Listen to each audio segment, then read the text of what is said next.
Hi, everybody. Welcome to the latest in the VOX-Pol lecture series. Today, we've got two fantastic guests who will be talking about various issues and challenges and considerations around data collection. We've got Ryan Scrivens, who's an assistant professor in the School of Criminal Justice at Michigan State University. He's also an associate director at the International Cybercrime Center at Simon Fraser University and a research fellow at the VOX-Pol Network of Excellence. He's a recipient of the 2022 Early Career Impact Award from the American Society of Criminology's Division on Terrorism and Bias Crimes. Steve Cermak is a professor in the School of Criminal Justice at Michigan State University. He's also the co-director of several databases, including the Extremist Crime Database, the Extremist Cybercrime Database, and the American School Shooting Study, which we'll be talking about today, I'm sure. He's also the recipient of the 2021 Distinguished Scholar Award from the American Society of Criminology's Division on Terrorism and Bias Crimes. So if I hand it over to you guys, we'll have 30 to 40 minutes of presentation and then about 20 minutes to 30 minutes of questions. Thanks, guys. Thanks very much for having us. So we were asked today to discuss data collection in online terrorism and extremism research. Just as a little bit of a background before we jump into it. So as we all know, the role of the internet is facilitating violent extremism and terrorism, and it's a primary concern for many researchers, practitioners, and policymakers worldwide. As a few examples, the so-called Islamic State released a steady stream of video recordings, beheadings, Western hostages, and other atrocious footage, not only to radicalize, but to intimidate others. Violent anti-fascist extremists have used social media to instigate widespread violence against law enforcement during COVID lockdowns, as well as following the George Floyd killing. Many of the right-wing extremist movements or individuals who engaged in violence during the J6 Capitol riot also use various online channels to coordinate and or boast their involvement. Understandably, law enforcement intelligence communities are largely invested in examining the digital footprints of these individuals, violent extremist movements in particular. And it should also come as no surprise that online terrorism and extremism research has grown rapidly in recent years. And data collections have also been emerging to address key research questions in this space. The primary focus of this effort has largely been on extracting open source, which we'll be discussing, which is publicly available information, largely from active data sources such as social media, blogs, forums, and others, as well as informative data sources such as online news, government reports, existing databases, so on and so forth. But despite these growing efforts in online terrorism and extremism research to collect open source information, little is actually known about the methodological, practical, and ethical challenges of open source data collection in this research space, in particular, or really in terrorism and extremism studies generally. Instead, what we generally know comes from studies that briefly highlight the limitations specific to their project or a particular research method that they're using in a particular project. So our recent research has really been addressing or trying to fill this gap by examining key strengths, limitations, and ethical concerns associated with open source data collection methods commonly used in online terrorism and extremism research. So the purpose of this presentation then is to assist researchers and analysts, amongst others, in choosing between commonly used data collection methods based on their key strengths, limitations, and ethical concerns. And by no means are we covering every trend in or method used in online terrorism research. We're basing this off of the most commonly used methods in this space, as well as our extensive research, both myself, Steve, and others who we'll discuss, who have been working in this space for some time. This presentation is based off of two pieces. The first one published in Studies in Conflict and Terrorism for their special issue on research methods. This is led by myself, as well as Josh Freilich, Steve Cermak, and Richard Frank. And then the second one led by Steve Cermak, which is forthcoming in Annual Review Criminology on the use of open source data in criminology and criminal justice research, also co-authored by Josh Freilich, Emily Green Colosi, as well as Brent Klein. And the presentation outline will be in three essential sections: computational techniques for data collection, manual techniques for data collection, and what we propose as future directions of data collection in online terrorism and extremism research. Steve's going to jump in first, discussing or defining some of the key terms that we're going to be using throughout, primarily open source data, open source data collection, and then talk about some of the advantages of using open source data in this field.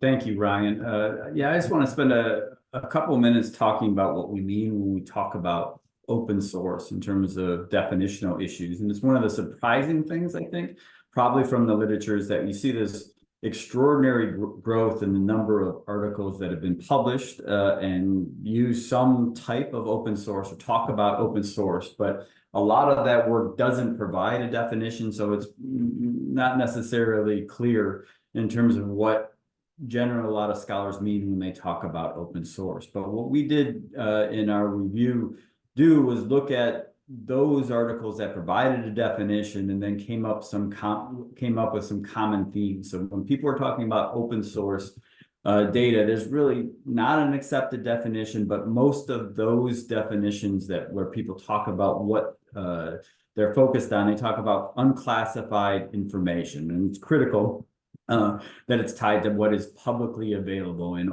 some open space, that it's accessible to everyone, and it's legal to access. So you're not going behind paywalls, or you're not getting confidential types of information. It's available really on the face of the internet. And essentially what you're doing here is collecting this as sort of a secondary record, secondary information data collection, where you're peeling the information, you're peeling the data from what is available. And here, an exciting part of open source, and I think why the use of open source has really increased so dramatically, is that there's really a potentially infinite number of sources, which all pose different types of challenges in terms of integrating them into your work. But, you know, in terms of, as long as the information is accessible, and as you know, it's obvious more and more information is becoming publicly available, whether it's social media sources, whether it's scholarly records, whether it's government records, as well as news records, etc. All those things provide an opportunity to sort of integrate that into some database.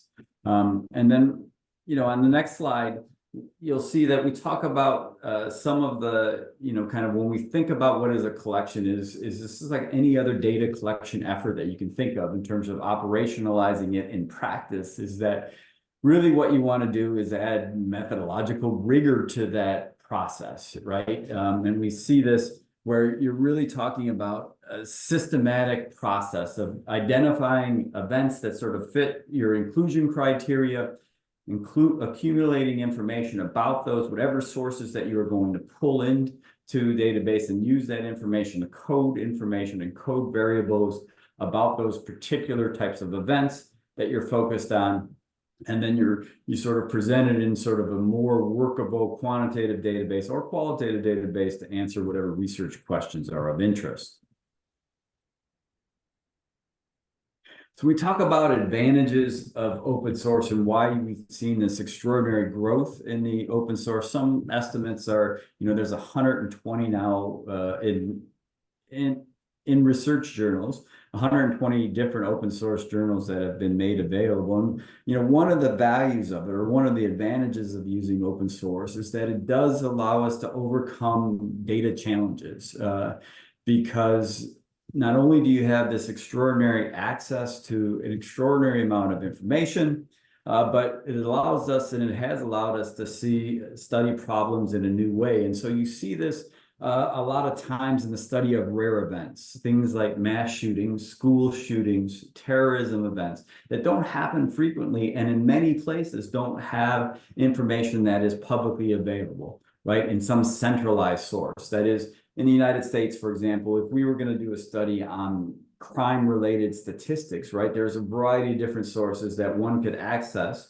that are publicly available, and you can answer important questions with that. But oftentimes with these rare types of events, there's no such source. And so what researchers have done really over the last 20, 25 years is use open source to build individual databases to answer these questions. And so, and what we've seen is that in a variety of different hard to study problems or rare events have open source come into play, whether it's hate crimes research, corporate crime research, or terrorism and violent extremes, the types of topics that Ryan and I often focus on. It's been an incredible asset in order to answer questions that have not been previously answered because of the strategy of using open source.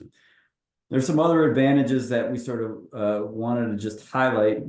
One of those is just, you really get to set the parameters of what data you want to capture and how you operationalize it to construct whatever you're going to test, whatever criminological theory or any type of theory that you're going to test in terms of your data collection. And so oftentimes if you go to government sources and you go to government reports, that's good data, right? But it's also data that is defined by another source. It's defined by the government agency because they only collect variable X, Y, and Z, and et cetera. And you pull that data into a database and you are sort of bounded by the types of questions that you can ask and answer because the data isn't there. Well, with open source, you're really only limited by, in some respects, by the data source, but also really in terms of what your questions are. So you have these opportunities to sort of broaden your focus and look for and answer questions that haven't been previously answered. And so one of the interesting and exciting things about this is that, you get much more information. You answer other theoretical questions that haven't been previously addressed.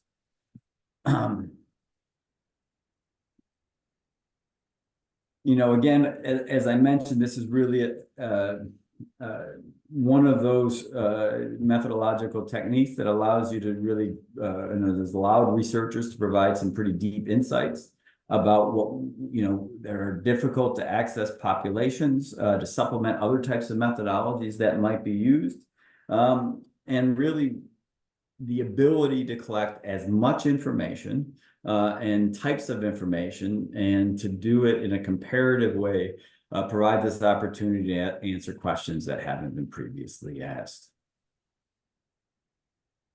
Thank you for that. Great work, Steve. Really gives us an overview of key terms as well as key advantages of the data we're going to be discussing today. The first is using computational techniques to collect data in online terrorism extremism research. And as a bit of a background here, it's important to point out that it's estimated that the number of individuals with access to the internet has more than doubled in at least the last 10 years.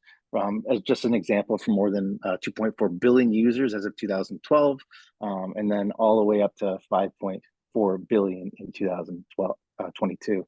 With this flood of users, more information is naturally being generated, which leads to a flood of information to try to make sense of after, from a research perspective, for example. This, of course, has made it increasingly difficult to manually search for and collect online content in general, or content posted by violent extremists, potentially violent extremists, or even users who adhere to extremist views, because the internet just contains an overwhelming amount of information. These new conditions have necessitated the use of collection methods that can essentially sideswipe very onerous manual methods that have traditionally been used to identify and collect relevant information in the online terrorism and extremism research space. So in response, many law enforcement intelligence communities have prioritized the development of large-scale tools to collect extremist content online for analytical purposes, and governments around the globe have likewise engaged researchers to develop automated and semi-automated data collection tools to identify and counter the threat of terrorism and violent extremism, especially as it evolves. So whether this work involves identifying extremist users online, or measuring digital pathways to radicalization, or even detecting indicators that may prevent future terrorist attacks, the need to collect and analyze such content online, especially on a large scale, is a top priority for law enforcement agencies and security officials worldwide. And in this regard, a variety of computational data collection techniques have been used, including third-party APIs, commercial crawlers, and custom-written crawlers. Before moving to those three categories, if you will, I'm just going to briefly describe what web crawlers are. So in short, web crawlers are essentially used by search engines to automatically map the internet and collect information about each site or page that a crawler visits. I guess more specifically, once an end user decides on a site from which the parsing or data extraction begins, the crawler will recursively follow and track links from that site under some user specified condition. And once that condition is met, the crawler will capture and save all content along the ways, oftentimes stored into a database or hard drive. Third-party APIs are just one example of web crawling technology that researchers in the space have used to study the link between terrorism, extremism, and the internet. And APIs or application programs, program interfaces are interfaces through which requests for certain services can be made to retrieve or restore information, mostly. APIs are commonly used by search engines, social media sites, and news media sites to interact with and obtain information from one another. So everyday API uses that some of us use could include comparing flight prices on one travel booking site, or shopping on an e-commerce site and making purchases with a PayPal. Importantly, third-party APIs are growing in popularity in online terrorism and extremism research, in part because of the relative ease of extracting large-scale data without the assistance of computing scientists or technical support in general. And it's also important to point out that terrorists and violent extremists have exploited several key platforms that actually collect their online data via APIs, including the so-called IS's prominent presence on Twitter in 2014-13, and then moving to encrypted communication apps such as Telegram. So worth pointing out then is that social media platforms have actually provided researchers with access to and subsequent downloading capacity of open source publicly shared data on their site via APIs, ranging from Facebook to YouTube to Instagram to Reddit, Telegram, so on and so forth, and then Twitter, or X, but we'll talk about that a little more after. This obviously has given researchers standard, simplified ways of collecting data that actually minimizes the need for them to actually clean, transform, or prepare a data set. And for these very reasons, a growing body of literature is taking shape in online terrorism and extremism research that has collected data via APIs. Just as a few examples, J.M. Berger and Strathern, they collected tweets from right-wing extremist accounts using Twitter's API to examine the extent to which social media accounts were most influential in online networks. Myself and Amar used Facebook's API to extract data in prominent Canadian and Australian right-wing extremist groups to assess the popularity of the content that they were posting. Stahl and colleagues collected Twitter data using its Access API key to assess the meme environment surrounding the Kenosha shootings by Rittenhouse. And Thomas and colleagues, amongst other researchers, have collected tweets using Twitter's API to examine how offline protests, in particular the Australian right-wing extremist movement, shape online interactions. Commercial crawlers, like third-party APIs, are available for automated data collection and analysis. Commercial grade crawlers, what's I guess, useful or important with them is they offer a variety of flexible data filtering options via an interactive interface. This can include filters on the content in general, such as language, location, date, author, keyword, and site level, such as domain name, the site type, whether it's social media, blog, forum, news, so on and so forth, or site section and category. So whether the site contains a section on news, sports, education, country of origin, so on and so forth. It also offers filtering on user engagement with the content, such as number of likes, shares, comments, followers, ratings, so on and so forth. Although commercial crawlers are used less frequently than APIs in the online terrorism and extremism space, they have attracted some attention among scholars. Primarily leading the charge is Lacombe. So he's used commercial crawlers to collect data to then map online propaganda campaigns of a news media branch of the Salafi jihadist organization online. He's also used commercial crawlers to examine online propaganda strategies by the Turkestan Islamic Party on the surface, deep and dark web. And then he's also was able to collect data using a commercial crawler to explore the effectiveness of online CVE strategies by mapping the propaganda distribution channels of leading militant Islamist extremists. So thinking now, though, of some limitations about commercial crawlers and APIs. First, is perhaps the most noticeable. Both can be costly depending on the complexity and depth of the data that's being extracted. A perfect and recent example is Twitter or X. In the last 6 months, maybe even longer now, they've been charging an enormous amount for people, researchers in particular, to gain access to their API technology. This is essentially price researchers out of the space, and it's very difficult now for researchers to analyze data extracted on a large scale using Twitter or X's API because it's just way too expensive. Perhaps not as obvious for some is that commercial crawlers and APIs may not actually be transparent about the possible underlying data extraction strategies. So this idea of a black box problem. So what some researchers have found is that commercial crawlers and APIs will not disclose their sample mechanism. So we don't know if a sample from them is a random sample, for example. We don't really know what the data, what's missing or what's included in the data that's given to researchers through commercial crawlers or APIs. And it's very difficult for researchers to try to verify that data or reverse engineer, because oftentimes commercial crawlers and APIs won't give researchers that source code, how the data were extracted. And thinking specifically about APIs, some, I guess more than not, place restrictions on data collection by outlining rules in fine print that are a breach of their site policy if broken. So they might put rules on how much data can be collected in a day, where the data is being collected from their platform, amongst other things. And this obviously puts restrictions on the ability to parse relevant information, or can slow the extraction process.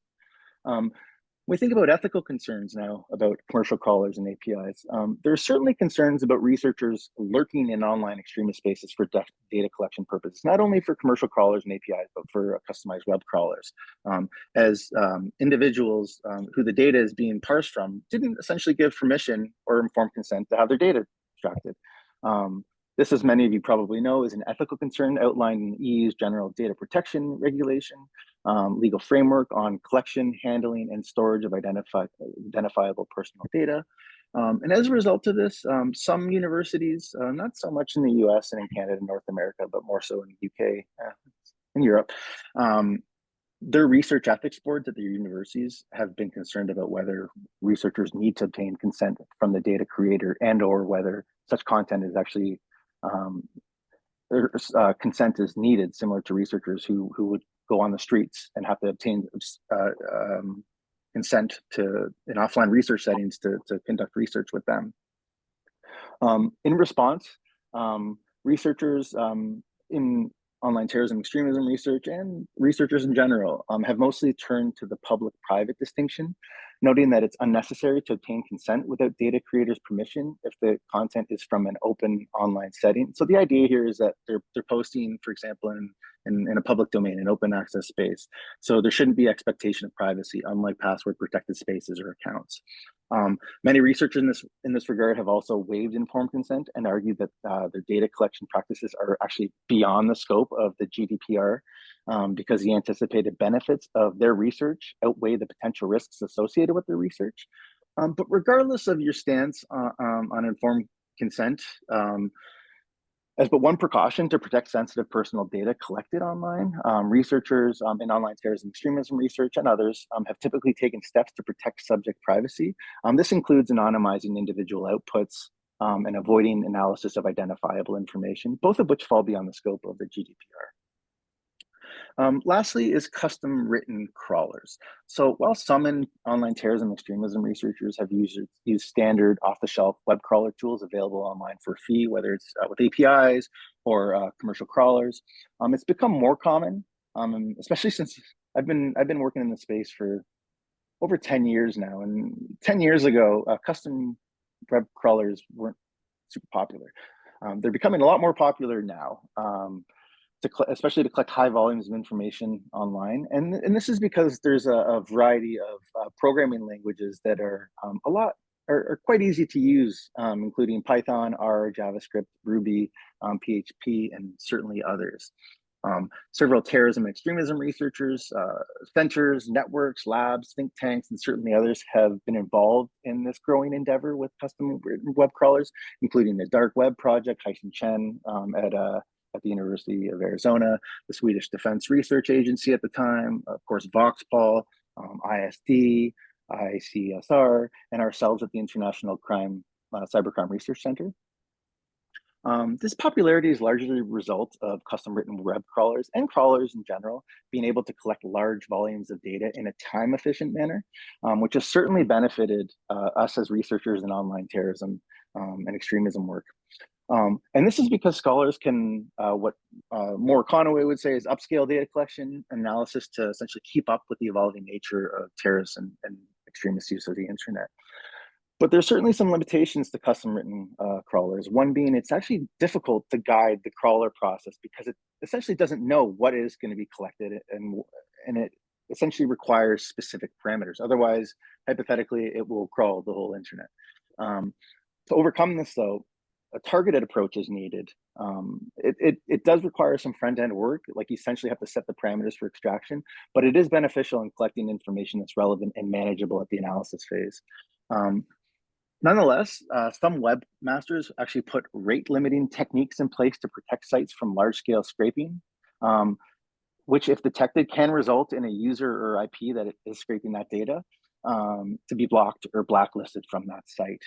To avoid this detection or avoid this blacklisting or being blocked, one strategy is slowly scraping data by parsing small quantities of the pages per day, or by using VPNs to rotate IP addresses.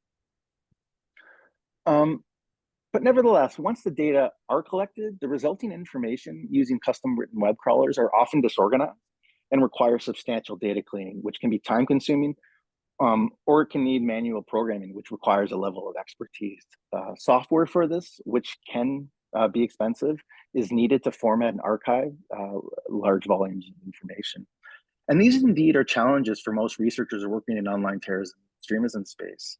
Their ability to develop computational tools to collect and maintain large-scale extremist content online tends to lag parallel to fields similar to theirs that collect similar online materials. In addition, many web crawlers used in online terrorism extremism space will actually not capture image or video-based content, and instead, the content tends to be collected manually. This in part is because visuals, even if a researcher has them in hand, are more difficult and time-consuming to analyze than they are to analyze text. And this certainly is a limitation because web crawlers unable to scrape such content is concerning for future research, because as we know, the use of memes and images and videos, for example, to recruit, radicalize are a growing trend in terrorist and violent extremist use of the internet. But on a high note, I guess, some strengths with custom written programs. A key strength here is the ability to collect and then merge disparate data sources to be analyzed as one. Some researchers have taken advantage of this to address the growing threat of terrorist and extremists across or maintaining a presence or visibility across multiple online platforms. Myself and Steve and others, for example, have used a custom written web crawler developed by Richard Frank, one of our colleagues from SFU, to collect content from the notorious Iron March and Fascist Forge platforms to then examine indicators of extremism across platforms. Maharan, Conway, and others parse data from right-wing extremist websites and jihadi magazines to conduct a comparative analysis of linguistic patterns. And Garth Davies and colleagues extracted data from very popular far-right, far-left, jihadist, and incel forums to examine the effect of COVID-19 on posting behaviors. Another strength is the ability to develop filtering tools to extract specific information of interest from content, text, images, if you can, images and videos. The Dark Crawler, developed by Richard Frank at SFU and as part of the ICCRC, is a useful example of a custom written web crawler in this regard. So it essentially browses the internet similar to other web crawlers that I just discussed, but since it's a custom written computer program, it's much more flexible than the previously mentioned web crawling process. So what I mean here, so it's capable of seeking out extremist content online, amongst other types of content. based on user-defined parameters. That could be specific keywords, specific network measures, URLs, so on and so forth. So what I'm talking about here is that this web crawler visits each page and it captures all content for subsequent analysis, and all while simultaneously collecting information about the content and making decisions based on the parameters you set about whether the page includes extremist content. So like most other crawlers, if you look on the figure here, you input your parameters, which the database will then speak to the virtual machines. The virtual machines will then look to the internet, whatever the parameters are, and pull down information. And then the virtual machines in combination with different softwares will analyze the data and put aside information that they deem extremist content. That then is binned back to the database, and then you can conduct various analyses, whether it's social network analyses, keyword analyses, behavioral analyses, so on and so forth. And the idea of this approach is based on a combination of research conducted at the Dark Web Project led by Haisen Chen back in 2012, so some time ago at the University of Arizona, and a project at the ICCRC led by Richard Frank that identifies and examines that essentially initially started off by trying to identify child exploitation websites. And this approach has shown signs of success. We've published several pieces, not only in terrorism, extremism research, but looking at criminal networks, child exploitation networks, so on and so forth. I'm going to pass it over now to my colleague Steve, who's going to talk about manual techniques of online data collection. Thank you, Ryan. Very interesting stuff. You know, in terms of, I just wanted to give a sort of a brief overview and a little introduction and sort of kind of differentiate what we're talking about when we talk about manual searching versus computational. You know, the methods we have, you know, the open source strategies used have a long history in criminology, criminal justice, and other fields in terms of doing things. You think about content analysis, think about other studies where some of early researchers like Shaw, McKay, and others went in to get publicly accessible court records, coded information from that, built databases, and sort of kind of really founded some of the seminal theoretical works in the field based on that. So this is not something new, and it's not something because the internet and the explosion of people using the internet. This is techniques that have long been used. It's just that a number of different sources, not historically easily available, have been made available because of the internet. And those technological changes have just opened up doors to think about, not just in terms of word and writing content, right? It's also video, images, and other ways people interact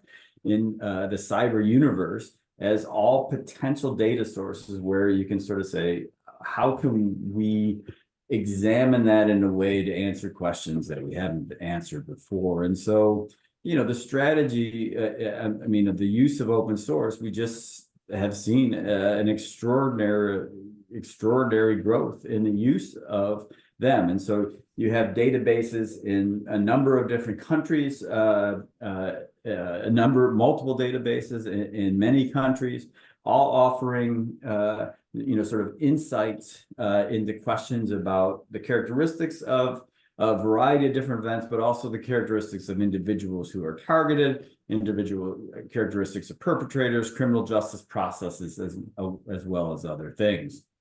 And then in the next slide, we sort of talk about, you know, what explains the growth. Well, there was a need, I think, in terms of, especially after the 9/11 attacks, you know, if you think about the terrorism scholarship to date, and 9/11 occurs, there is some extraordinarily strong research published prior to that date and with important insights, still, you know, seminal works in our field. But at the same time, an urgency came that followed that in the United States, but also really internationally, to start thinking differently and more intensely. And so not only have we seen the growth of the use of open sources has corresponded with the growth of interest in terrorism and extremism, as well as the interest in other types of rare events.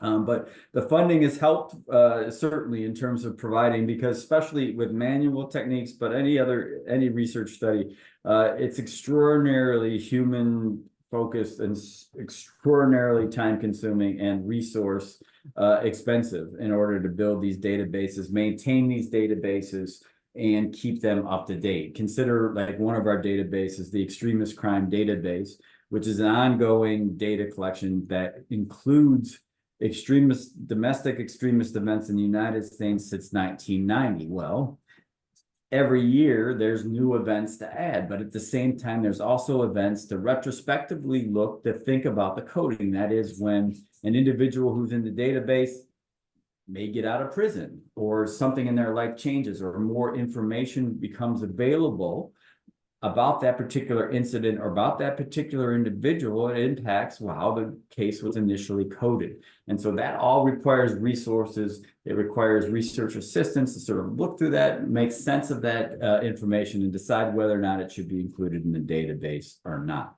And so what we've seen is that the funding has provided this sort of opportunity for a variety of different research teams collaborating across different disciplines, sort of build these databases, and you've seen this growth. And there's some of the different examples that are cited here from the RTV out of Jakob Ravendal and his team's research out of Oslo, the Extremist Crime Database, the CyberCrime Database, the Global Terrorism Database. All good examples of trying to make sense of how this open source could be used to answer terrorism extremist questions. And as Ryan talked about at several points in his talk, it also becomes a tool. Open source also becomes a tool for law enforcement as well as analysts in terms of studying whatever topics they need information on, or what they could study and need information on.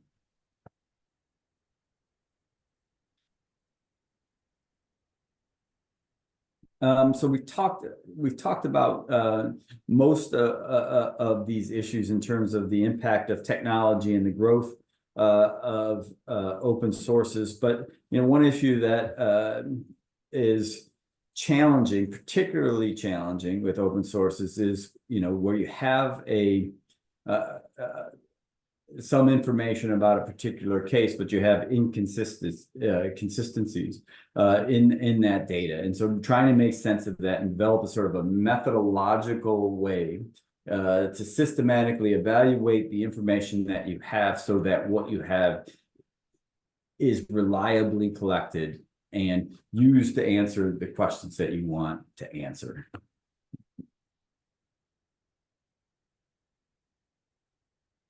So when we talk about some of the issues and sort of how we develop databases, it's a relatively systematic process. One of the recommendations, this paper that we wrote and is coming out this year in the annual review of Criminology, not only sort of lays out some criteria to follow in terms of building a database, but also some of the best practices in pulling together a database. And so obviously you need some inclusion criteria, right? So you have to define the phenomenon in a study. And one of the reasons why we often see some differences across databases is just that they have different inclusion criteria of what gets in and what gets excluded from a particular event.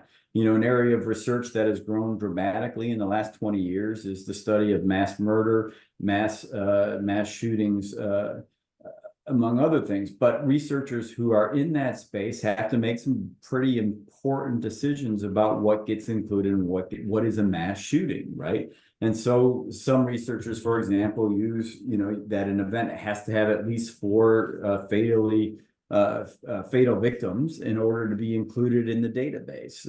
That's a defensible set of criteria, but other researchers have said, well, 3 as the cutoff, and that makes it a mass shooting. And still others have used other sorts of criteria, like whether or not they were injured or killed doesn't matter, as long as the individual had mass intent in order to commit that particular crime. And so all those things will impact what events get into a database, as well as the information that gets told. And so at the end of that, the research and the research questions that are addressed may vary somewhat based on those inclusion criteria. And so in terms of being upfront about what makes it into a database, what are those inclusion criteria, but also what gets excluded are extraordinarily important. And so this helps for consistency. It allows somebody else to replicate your work if they want to replicate the work and go out and try to find the same events to make sure that you haven't missed any. and the events that are in there should be in there. And also it's just that level of transparency that all researchers should strive for, in terms of, this is what I'm studying, this is how it got there, and this is why, this is how it impacts the conclusions. So we talk about, just as an example here, our American schools study.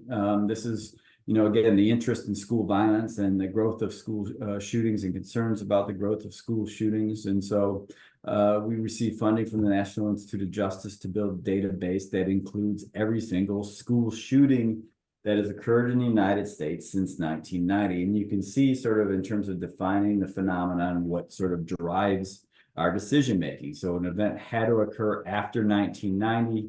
Currently, the database runs through the 2023. The second criteria, that is a shooting that actually occurs on school grounds, but we don't include university related shootings that occur. So the school grounds variable inclusion criteria is pretty challenging, right? Because determining whether or not, the vast majority of school shootings that occur don't happen within a school building. They happen outside of a school, right? And so determining whether or not, when the shooting occurred, was it part of what is considered school grounds, or was it in a parking lot or in a building adjacent to it as part of that process? And if it's not, at least for our study, we exclude that, even though it may be related to school-related conflict, right? So if an individual was to follow, a victim outside of the school and shoot out, outside in a place that's off school grounds, we would exclude it, even though it's clearly linked to, some dispute that is happening in school.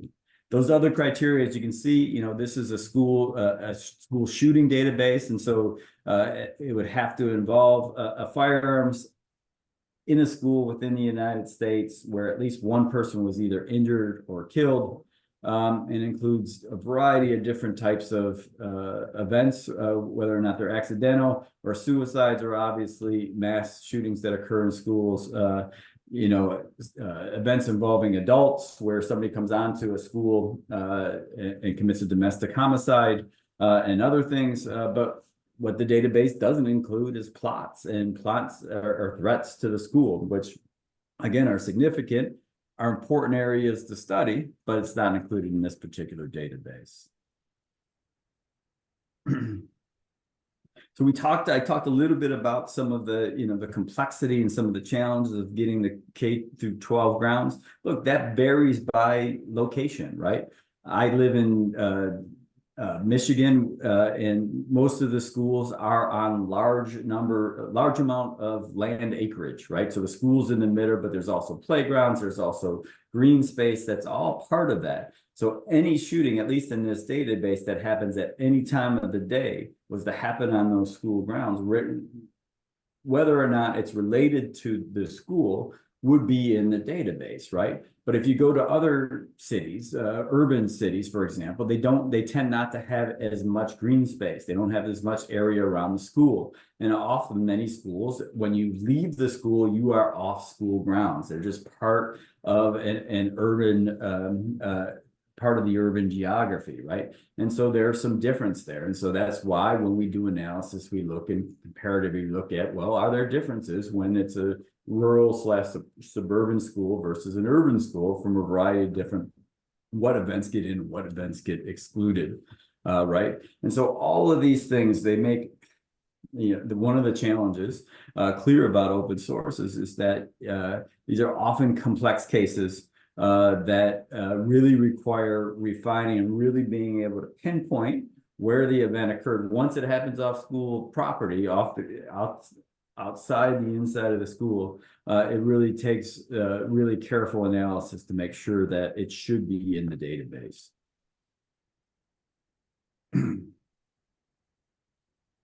So one of the ways that that we have found really helps, especially because you might have multiple research members of your research team looking for these events and trying to decide whether or not they should be included, is developing a decision tree. And so what I provide here is an example of one of the another database that I'm part of, and this is the Extremist CyberCrime database.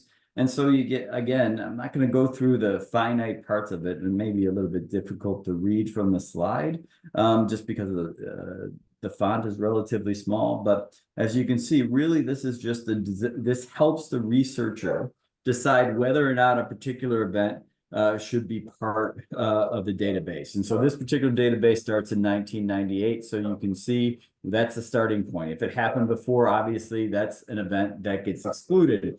We record why it was excluded across each of these different decision-making points. But then as long as it's a yes, we keep following along that decision-making tree until we ultimately decide to code the case at the end. Next slide. Right. The second point, just to talk a little bit about, is universe selection. Again, really what you're trying to, if you go to the next slide, really what you're trying to get to is the universe of events that fits those exclusion criteria. And so finding cases is really a challenge, but also it's just a time-consuming challenge, right? And so really what the goal is to find every case that meets that definition, right? And so then you can really do things, you can think about sampling afterwards. As long as you have that universe, you can think strategically, methodologically, and statistically what you want to do with those cases. And the challenge, of course, that we face is that, you know, there is the possibility of exclusion, right? Is that there aren't cases that are reported in open sources. It's going to vary, and there's biases why a particular case won't be in a particular open source. You consider something like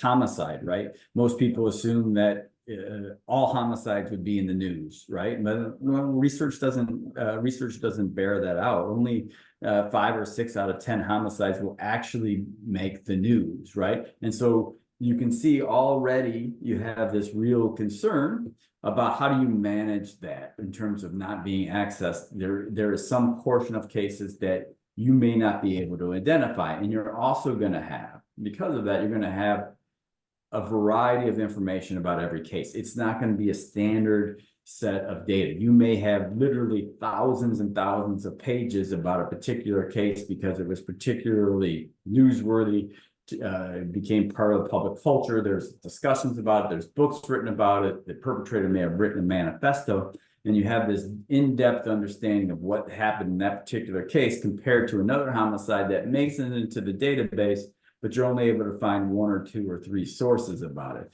Well, that variation has to be managed as you think about how you actually analyze the data. So, you know, some of the things that, again, we recommend in terms of managing that is just in terms of exhaustive searches. And I mean, the word exhaustive is helpful in terms of just having, you know, going, you know, sort of above and beyond and assuming that what you have isn't complete, right? And not being satisfied and starting to find other sources.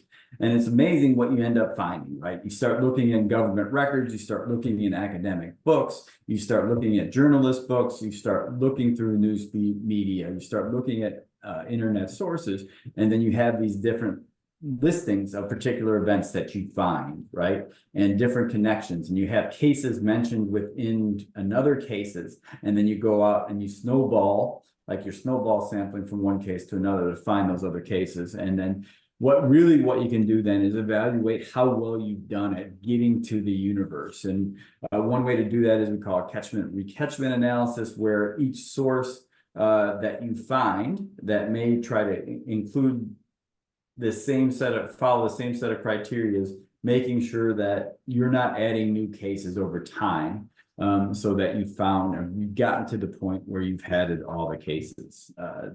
Go ahead, next slide.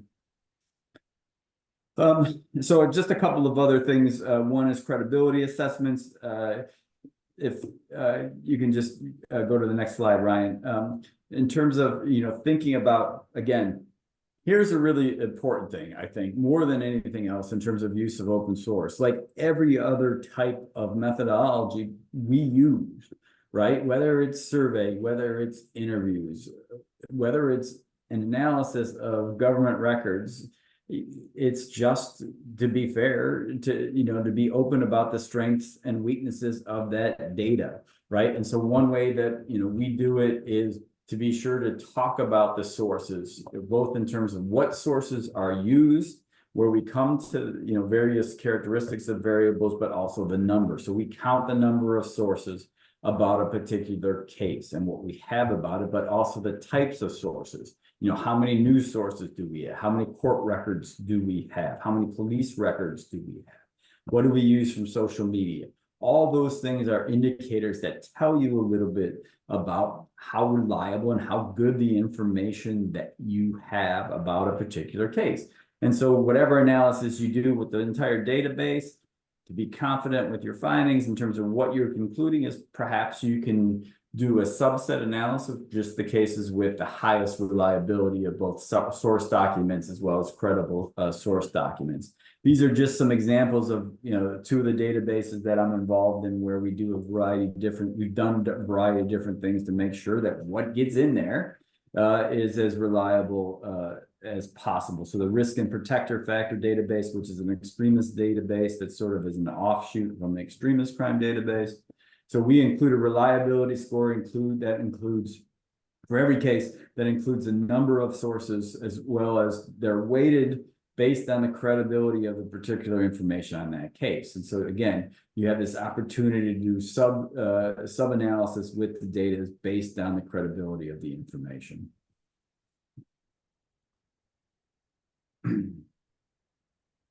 Again, one of the things that isn't talked about enough, but is an important part, is just missing data. As I mentioned earlier, with cases with a large number of source documents, the number of missing data you might have is nil. You don't have those sorts of, whereas other cases you may have a large amount of missing information about a case simply because you don't have the source documents. And so really have to think about both in terms of variable related missing information as well as cases that you miss, right? And again, one of the challenges and one of the things that is a nice debate within open source research is what you do with, when something is actually missing versus whether or not you just don't have evidence about a particular case. You may have a variable like, was an extremist involved in the military, right? That's an important empirical question, something you want to know whether or not somebody has a military background. If somebody did have that, right, that's a yes, right? That's an easy thing. So if a reporter or another source was to find that information, they're likely to report that particular piece of information. However, if somebody doesn't have that and doesn't have a military background, it's unlikely whether or not a journalist is going to say they have no military background.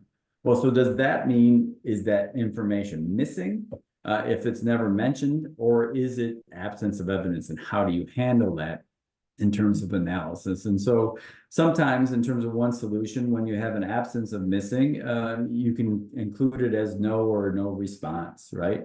And the other, strategy, of course, is to use some statistical manipulation, some statistical technique like, imputation, in order to fill in some of the missing variables that you have.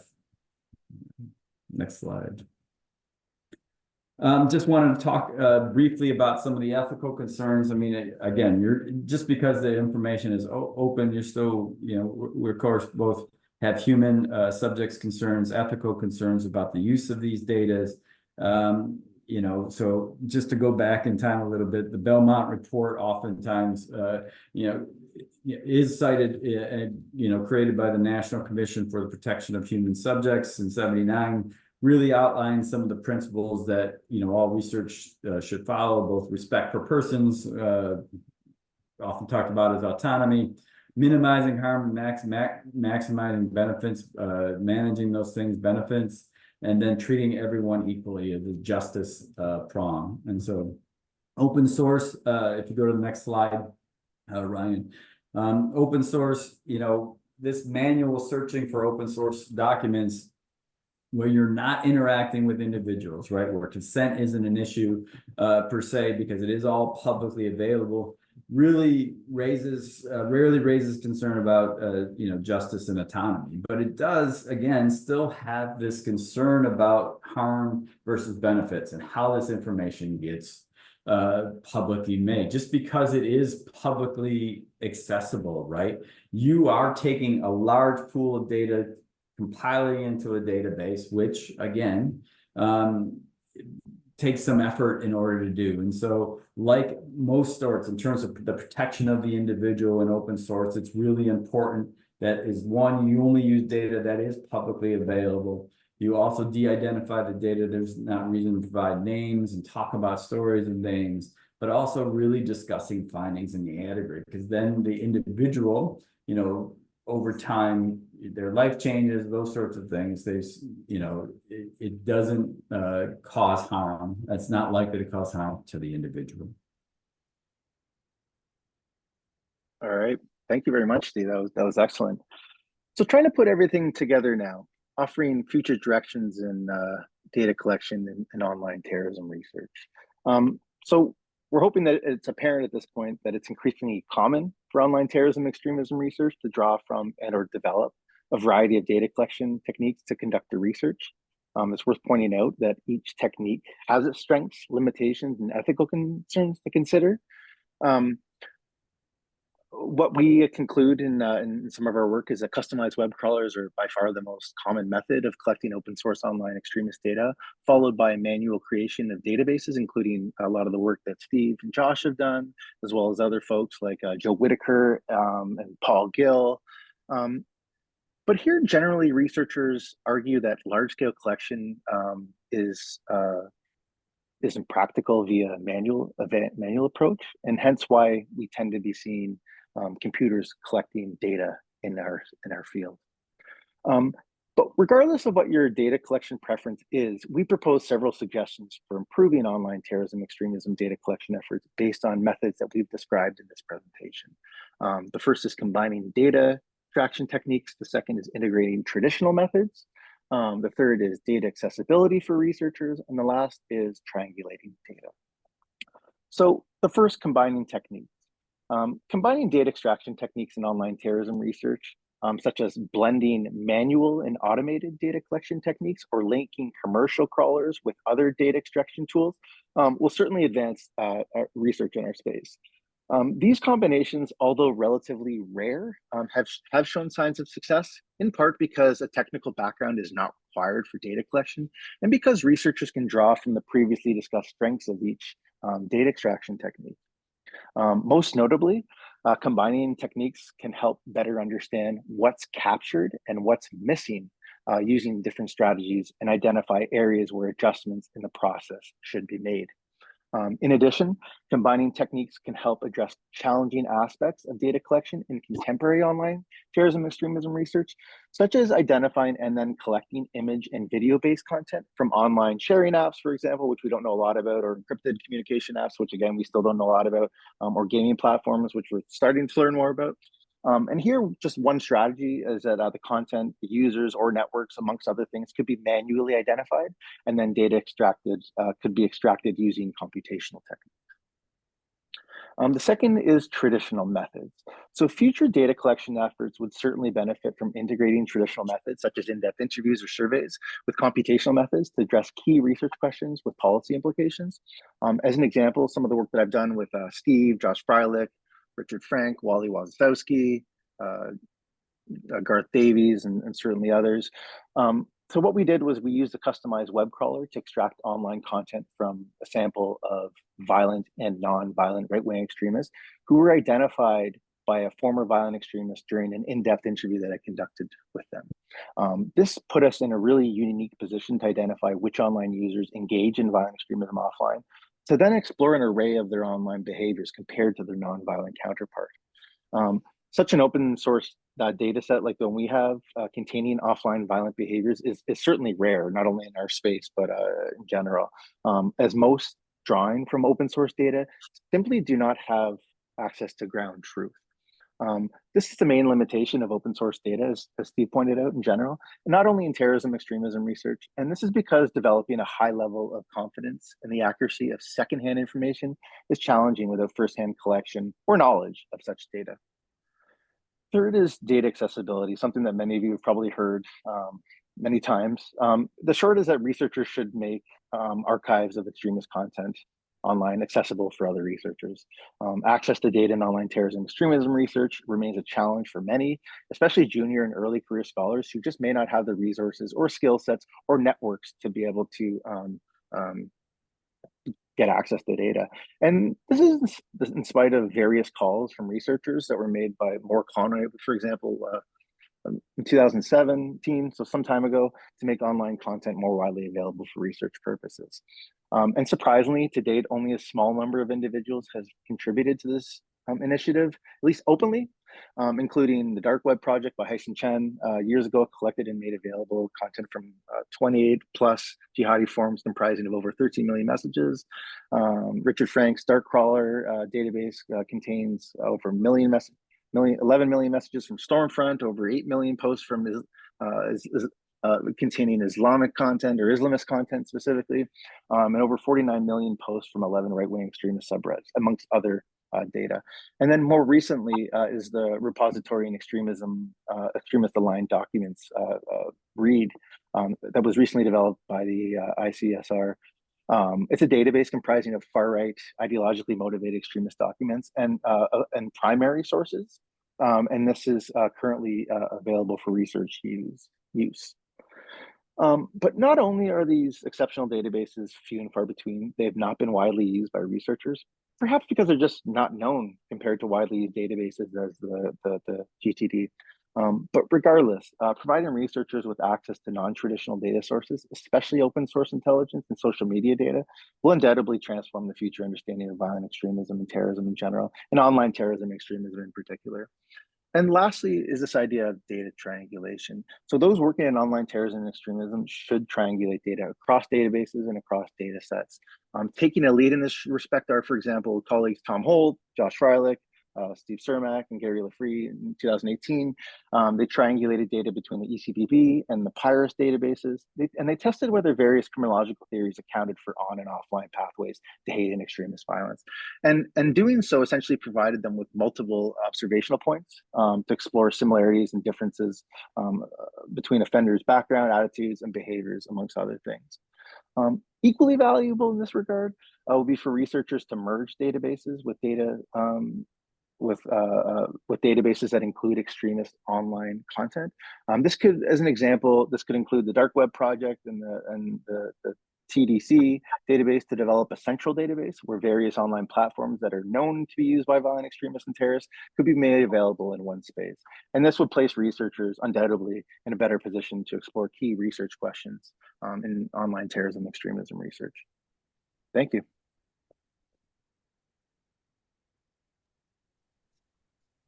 Thank you both so much. Ryan, if you don't mind just unsharing your screen.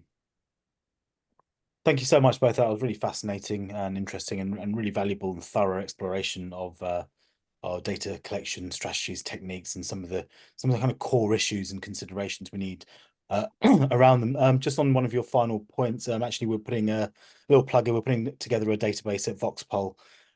So watch this space and keep your eye out on the website for that. Yeah, really fantastic presentation. I've got a whole bunch of questions, so if you don't mind, we could just jump into those. I've highly recommend the papers that you were talking about throughout the presentation. We'll put a link for those in the description as well, so people watching can access and read them themselves. But there was kind of a few interesting things to come. Well, a fair amount of interesting things to come from the paper, but a few that I picked up on to kind of talk about. Now, one of the kind of quotes in the paper you said was, putting costs aside, chief among the limitations is that online platforms offering APIs or websites generally tend to place restrictions on data collected by outlining a set of rules. So when we think about kind of changing terms of service of online spaces, there are an increasing number of platforms who are really kind of prohibiting researchers, academics, and others not just collecting the data, but also publishing the data. What does that mean for us as academics and researchers? What does that mean for, our work trying to reduce the risk of terrorism or school shootings or other types of kind of criminological considerations? And where do we go with these kind of restrictions? Do you want to go first, Steve? Yeah, sure. So,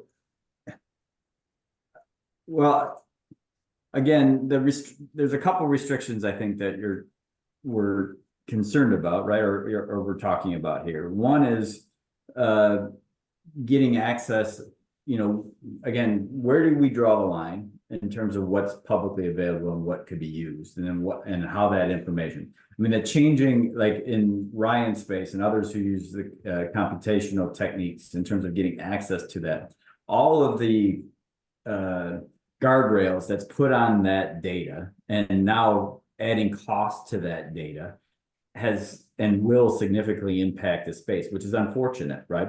Because we know that spaces like X, spaces, and other online spaces are important, where we can get important insights about extremist behavior, what's influencing mass people who commit mass events and et cetera. All that, and threats and all that is really important. And restricting access doesn't make sense, right? In that sense, it should be more access. The other issue I think that you're talking about is, well, what happens on the other side of this? What should be made publicly available from researchers, right? As additional things, right? That you do the work, and then all of a sudden you have this asset, but then how do you share that public, and how do you make that? And I think, the open science and sort of sharing that, I think is valuable, and then figuring out a way that perhaps to manage some of the time and costs of it is to collaborate, on that, across places, across universities. Just as an example, Jeff Grunwald, Josh Freilich, and I are collaborating with Jakob Ravindal and others in Oslo, right, to add U.S. cases to their really important work at looking at, Western European extremism, far-right violence, right? And so, again, we've had to standardize our protocols. We had to standardize our inclusion criteria, but at the end, we'll have this sort of larger database, that will be sort of open for people to sort of see and study countries of interest, but also variations across country, which is extraordinarily important in this space. Thank you, Steve. I mean, Steve brings up a lot of interesting points. So, because we dealt with some of these problems, so when Amar and I were able to collect Facebook data, that was right before they banned APIs for a period of time, at least. And as Steve mentioned, I mean, X has been pricing researchers right out of their data collection. What I will say is computer scientists still are able to collect that data. They still can. So with that being said, though, it does essentially make it more difficult. It's made it more difficult for junior scholars and people perhaps who don't have connections with computing scientists to gain access to that. So I think this goes back to my point about trying to make data more, collect data and make it more accessible to the masses. Because I mean, based on what you're saying, data is becoming more of a challenge to extract, especially for what I guess I'll call your layperson or somebody who doesn't have the technical expertise. But I do know, working with folks who do have the technical expertise, they can still collect the data. They can still collect the data. They just have different strategies to kind of sidestep some of the restrictions, for example. But it does require, for them, it's required years of computing background. So I mean, one other strategy could be something that Steve does a lot of, as well as some of our other colleagues: manual collection. Right? I know it's daunting. It's certainly a daunting process, but if that's one of the key strategies for us moving forward, then perhaps we have to manually extract this information. And again, the hope is that we try to, and maybe I really look forward to hearing what VOX-Pol does about this. I guess I'll call it data repository. Correct me if I'm wrong, but the hope is that perhaps some of the data is from manual extraction that can then be used by a wider audience. Because it does seem to me then that data is becoming more difficult to extract because some of those tools just aren't available like they were a couple of years ago.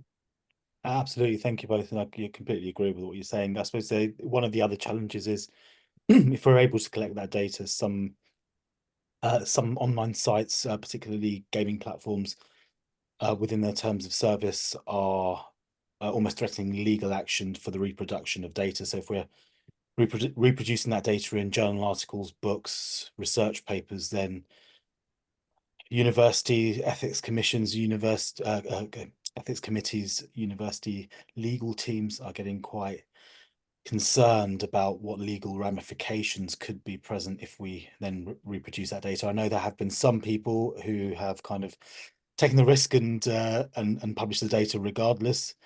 But I suppose, could you talk about that side of it? You know, if increasing numbers of online spaces start implementing these types of terms of service, then what does it mean for our industry? I mean, there's a couple of things. I mean, number one, I think it's impactful and concerning. I mean, in terms of, how you use it, I find it, there's increasing number of sources, open sources on criminal history data, right? Extraordinarily valuable for, people in the sociological, criminological, I mean, in all kinds of fields, making public access to criminal records much more easy, but it's also raises these really important questions because whether or not those records are accurate, whether or not somebody has paid their debts to society and they've tried to move on, and then you sort of pull these things out, all have these really both ethical but and also I think legal ramifications about how that data is used. I think it goes back to the same point, is that I think it's best, even though this information, I mean, I see a lot of articles written about with open sources where the names are provided and all this information is provided. And, to me, right, I think that is perhaps going too far. That is, I'd rather just treat them as individuals that we're using their information, but I don't think there's not added value to having a name, right? And so however we can protect those individuals and maintain that, I think that's really important. I think I ran around your question, but I hope I've answered it. Yeah. I mean, I agree too. I mean, because I don't think I have a straight answer. I think for me, I think I'd be willing to take the risk of publishing platforms that are telling me not to, because I would be damn sure that I do the best to protect those that are in my data at the very least. I do know that my university and certainly most others wouldn't protect me if there were legal issues. But I do think this research is important and it needs to be done. And I don't know, thinking 5 years down the road, say for example, we do see worst case scenario where we can no longer publish X data using studies using X, Twitter X, as the source. My hope is that these data repositories will kind of place us in a situation, a temporary situation, where we can keep analyzing key research questions in the online terrorism extremism space. My hope is that if we are seeing kind of a shift in terms of tech companies coming down hard on researchers, that we see that shift, kind of like the pendulum shift to the other side eventually. I don't know. I mean, it's a tough question, right? But my hope is that these repositories, we have the data, and there may be less concerns from the social media platforms. Absolutely tough question, and a tough issue that's all of us in not just within. So what are your thoughts? Studies. What are your thoughts, Raj? Yeah, I like you. I don't have a real kind of answer for it. I think it'd be a combination of what Steve says. Kind of thinking about alternative databases. I think it's also about kind of bringing some of these organizations into the fold. So, at GIFCT, Tech Against Terrorism, and other NGOs, research networks, at EGRN, the Extremism Gaming Research Network, we've got some of the gaming companies on board, and I suppose those kind of incremental conversations about the real value of being able to access data and being able to publish that data, I think is really, really important, and to get these companies who are coming on board, who are show concern about bad actors' use of their platforms to really, I suppose, put their money where their mouth is and allow us to be able to collect that data and say, well, this is what we need to do to be able to do our job. This is what we need to do to be able to kind of have some sort of impact beyond academia, within policy, within kind of operational considerations. So it's going to be a multi-pronged approach. But what is clear is it's going to be increasingly difficult, and I suppose we need to think about these challenges from now. And you're getting that big push from the gaming industry primarily, right? Sorry, say that again. You're getting that big push from the gaming industry primarily, I assume. It's across the board, really. We've kind of seen it with certain gaming platforms, but as you say, with X as well, charging extortion amounts of money. It's the first step. With the extortion amounts of money, it doesn't even seem to be any consistency within that. It seems to be kind of figures pulled out of the sky for different types of databases. So I suppose across the whole kind of consideration, our jobs are becoming increasingly harder. I'm really conscious about time. I don't know if you've got time for a couple of additional questions. Sure. Something else that, personally, we're kind of having issues within the UK. Something, Ryan, you touched upon within your part of the presentation is about ethical committees at universities. It sounds like in the States and in North America, there might be additional solutions found which UK universities need to kind of catch up with. It's not uncommon in the UK for university ethical committees to recommend that no data is published at all. So if, for example, somebody scraped data from an open online site, Reddit, with posts published by somebody that it doesn't have a username, doesn't have their name, it says anonymous, even then we're being asked to not publish that data verbatim.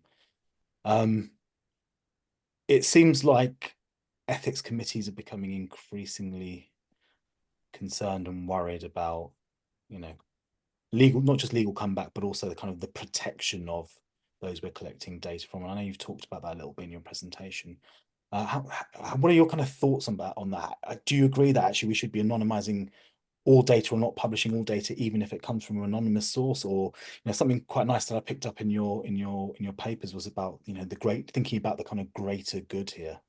And there are some people on the other end of the scale saying, well, actually, is it our responsibility to protect bad actors? And as academics, we have a ethical duty, of course.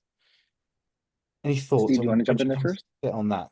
Yeah, I mean, it's a fantastic question, and I think going back to your points when you're talking about the gaming industry, but in terms of talking about this, I understand the concern, right? But I do think putting some limits about what's shared and how it's shared is the kind of protections that are relatively easy to provide, right, in terms of how we talk, about the cases. And they are bad actors, but I think, but I still think that, with the human having some, the human subject protections and the IRBs here, and I think this is an interesting space, right, because a lot of universities here, at least in the US, consider open source data as doesn't involve individuals, right? So exempt, essentially, that it's not human subject research. And so all those protections that IRBs provide really don't apply in some ways. But at the same time, we make them apply because in terms of protecting the individuals. I think, again, the name, and trying to and the characteristics that can be excluded from a public sharing of data where somebody could go back and try to re-identify data should simply could be excluded to a point where that data still is valuable for other researchers to ask questions that and that's the whole value of a database. I mean, I think in terms of academic contributions, we think about articles as and peer-reviewed journals and books as being, impactful, which they absolutely are. But I also think databases can be thought of in the same way, right?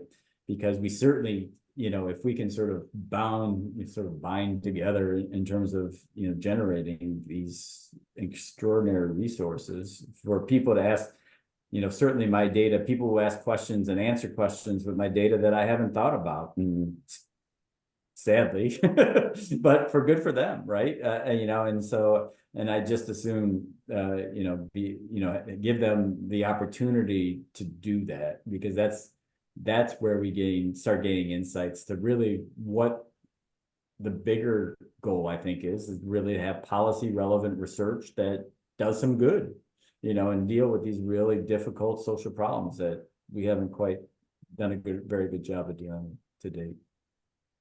Yeah, I mean, and I really don't have much to add. I mean, Steve really hit the nail on the head there. But I don't agree with universities telling researchers that they can't publish with Reddit data or Stormfront data or Facebook data. As researchers, we're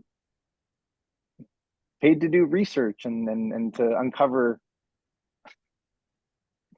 to do work, essentially. So, I mean, for me, and this also applies to Canada too. Canada and the US are very similar. The idea with the IRB or the REB, wherever you are, is that if it's open source, then there's no expectation of privacy.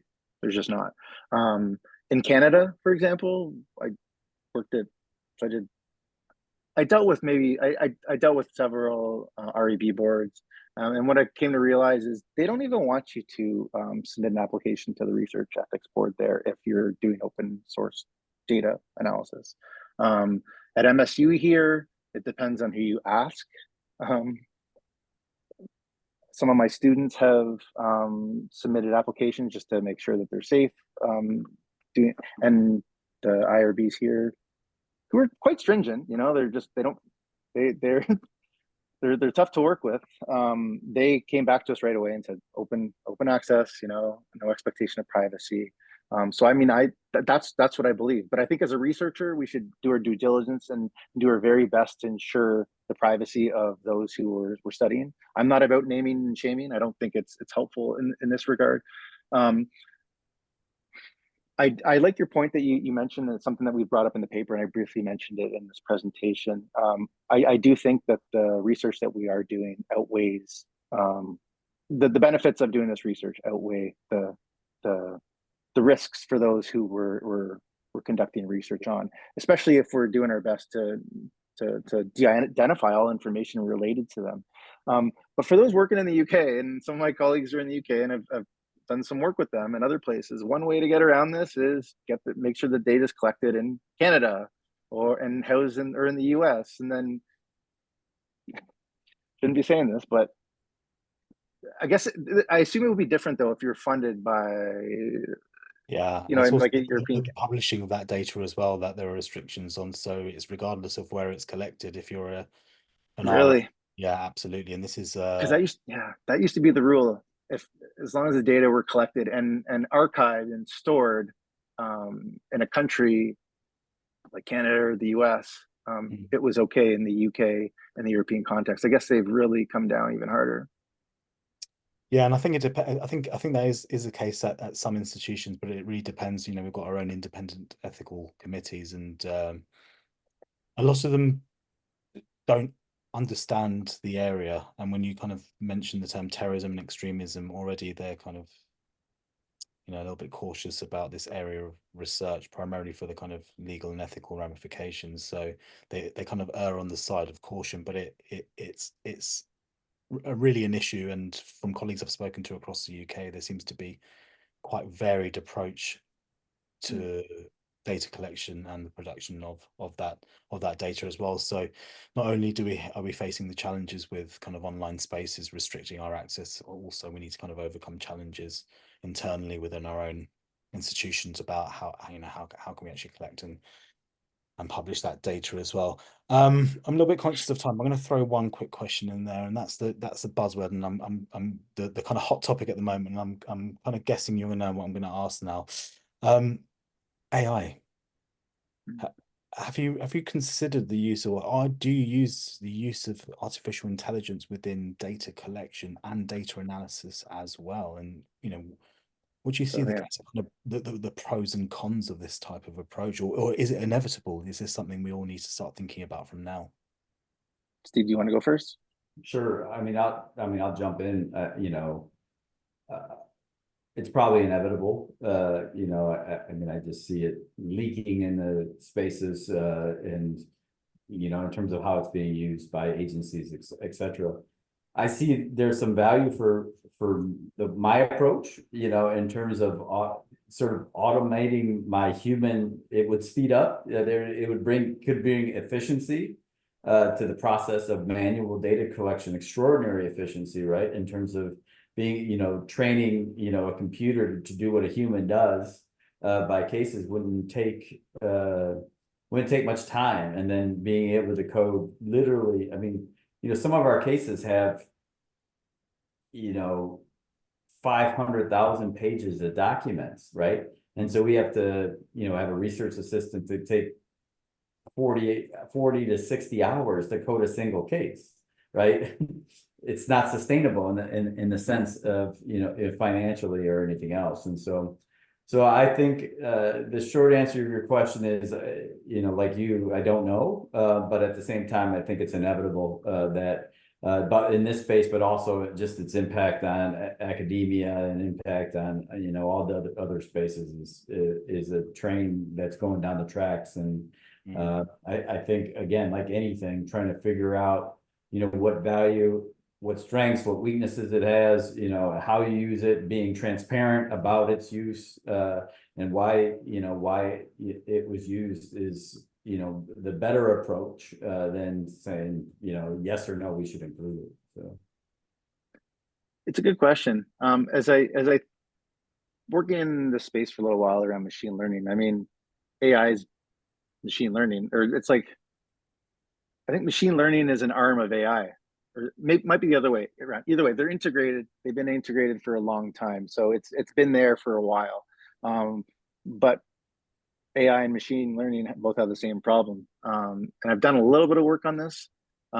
Never published it, but I was curious, like what's going on under the hood, right? I mean, like what kind of decisions are being made? Why are they being made?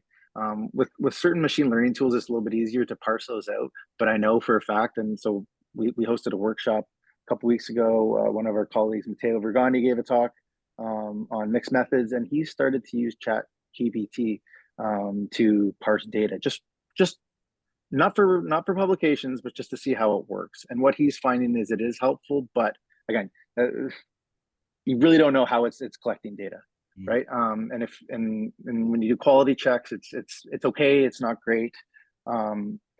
That's where I think we currently are in terms of data collection with generative AI, if we're going to call it that. I mean, we've been using variations of this for years with machine learning, right? So it's here to stay.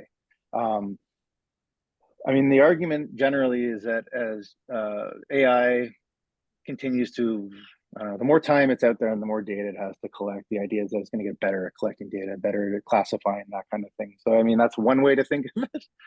But I think it's here to stay, unfortunately. But I think right now, if people are using Chat GPT, for example, to extract data or analyze it with various semantic tools, I think it's problematic.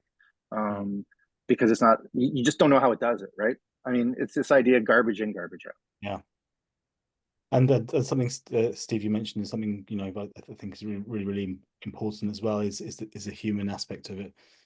Something I think you kind of touched upon, and that goes back to that kind of old argument about policy solutions, technological solutions will provide you some of the answers, but actually kind of humans will solve these complex problems. And something I say to my own students when they conduct interviews for their projects and they want to use an auto transcriber, I say, well, actually transcribing these files yourself will enable you to really familiarize yourself with that data, have links between that data, think about the kind of theoretical implications of that data, and that, completely take on board that sometimes the data we collect will be so large that the use of AI, ChatGPT, and other kind of technological solutions is useful. But I suppose maybe a fitting way to end is to kind of say, well, we shouldn't forget the human in all of this as well, and the value of humans and the insight we can provide. Well said. Thank you. I'm really conscious of time. I've got a million other questions here I could ask you. It's fascinating listening to your presentation. It was fascinating listening to your answers to some of the questions I had.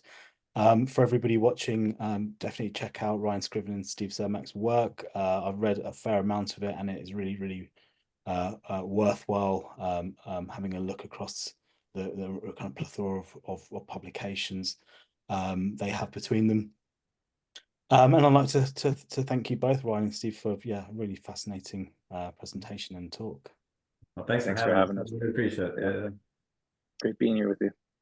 Great, thanks. And thanks everyone for listening, and look out for more VOX-Pol lectures. Thank you.